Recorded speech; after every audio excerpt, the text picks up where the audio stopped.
नमस्कार दोस्तों, Riddhi ice YouTube channels पे एक बार फिर से आप लोगों का हार्दिक स्वागत और अभिनंदन।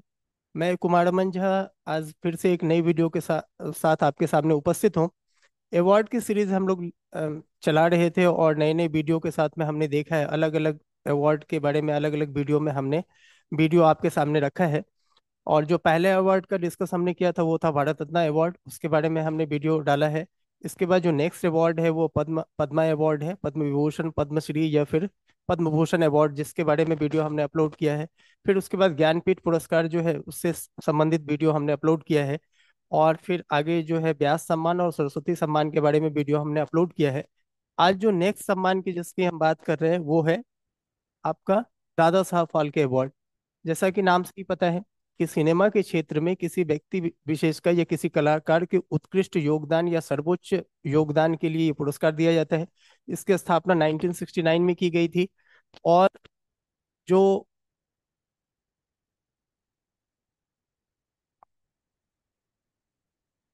जो फिल्म इंडस्ट्री के फादर कहे जाते हैं, ठीक है, धुंधीराज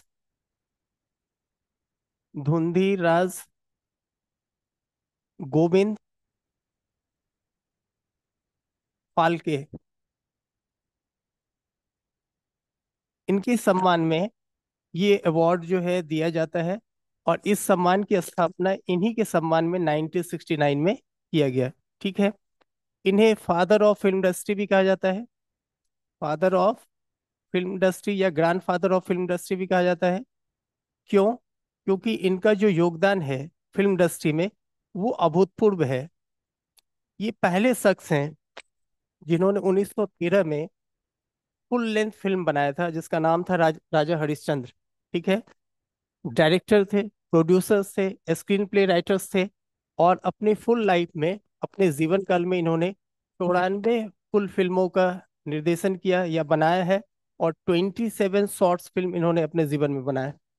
ठीक है। और इनका जन्म जो है वो 30 अप्रैल, 30th ऑफ अप्रैल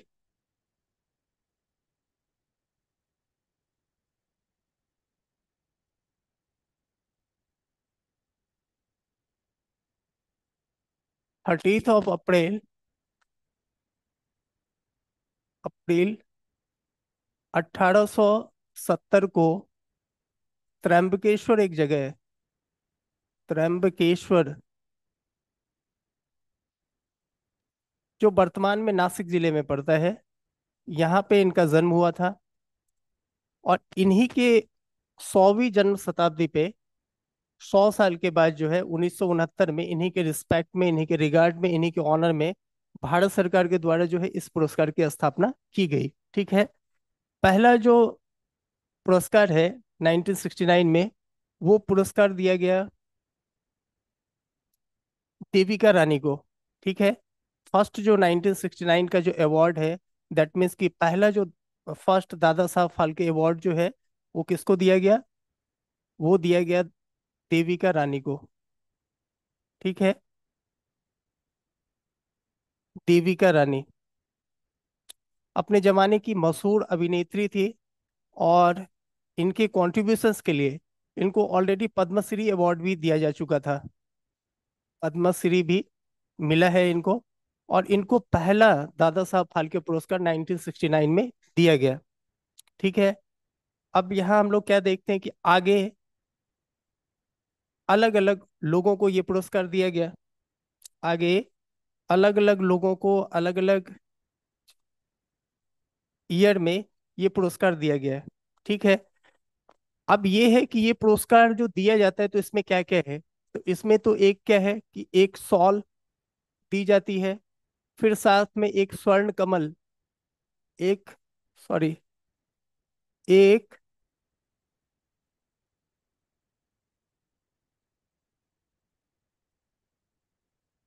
एक स्वर्ण कमल,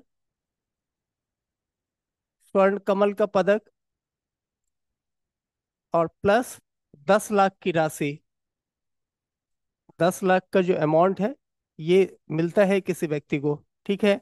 और ये ऑलरेडी हमने पहले भी डिस्कस में कहा है कि ये सिर्फ और सिर्फ सिनेमा के फील्ड में दिया जाता है। या आप कह सकते हैं कि फिल्म इंडस्ट्री से जुड़े हुए किसी व्यक्ति को दिया जाता है ये। ठीक है। और फिल्म इंडस्ट्री में उनके जो कॉन्ट्रीब्यूशंस के लिए ये चीजें दी जाती है। और किसके सम्मान में दिया जाता है वो भी हमने ऑलरेडी इसको डिस्कस किया है। ठीक है। तो अब आगे चलते हैं कि इस साल जो पुरस्कार है वो 54th दादा साहब फाल्के अवार्ड जो है, दादा साहब फाल्के अवार्ड,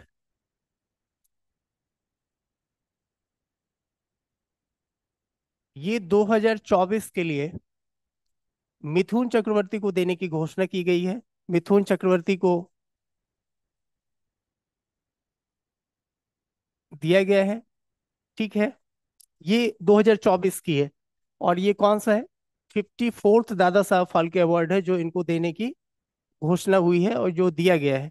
अब यदि ठीक इससे पहले की बात करें, 53rd की यदि हम बात करें, तो वो दिया गया है वहीदा रहमान को। ठीक है। वहीदा रहमान को दिया गया है। ठीक है।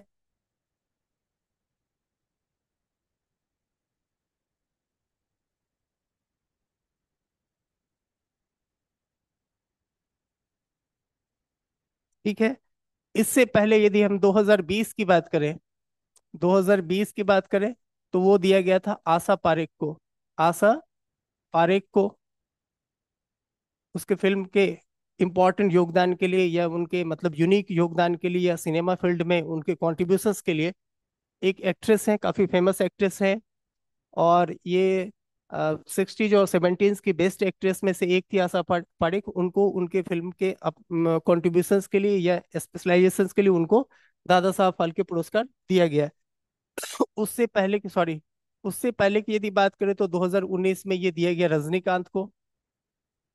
रजनीकांत। और 2018 की यदि हम बात करें, तो 2018 में ये पुरस्कार दिया गया अमिताभ बच्चन को, जिसे सदी का महानायक भी कहा जाता है।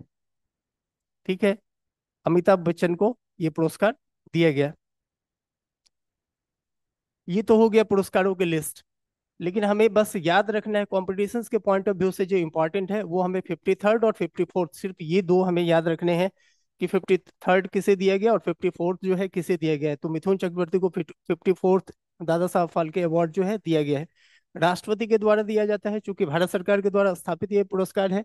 1969 में इसकी स्थापना की गई है। मरणोपरांत यदि पहले एक्टर्स की यदि बात करें, तो 1971 में पृथ्वीराज कपूर, पृथ्वी पृथ्वीराज कपूर, ये मरणोपरांत पहले एक्टर्स थे, डायरेक्टर्स थे, या सिनेमा या फिल्म इंडस्ट्री से जुड़े हुए पहले व्यक्ति थे जिनको मरणोपरांत जो है पॉस्थुमसली ये दादा साहब पुरस्कार दिया गया है। पोस्थुमसली ये पुरस्कार दिया गया है। इसके अलावा यदि हम बात करें, तो विनोद खन्ना एकमात्र एक्टर हैं जो मरणोपरांत जिनको दादा साहब पुरस्कार से सम्मानित किया गया था। ठीक है। यदि आगे हम बात करें, तो कई ऐसे मतलब फिल्म से जुड़े हुए लोग हैं, जैसे मान लीजिए आप लता मंगेशकर और आशा भोसले की बात करें, दोनों सिस्टर्स है, दोनों को दादा साहब फाल्के अवार्ड मिला है। पीआर चोपड़ा की बात करें और यश चोपड़ा की बात करें, दोनों आपस में भाई हैं। और दोनों को फिल्म इंडस्ट्री के में ह्यूज कॉन्ट्रीब्यूशंस के लिए जो है ये पुरस्कार दिया जा चुका है।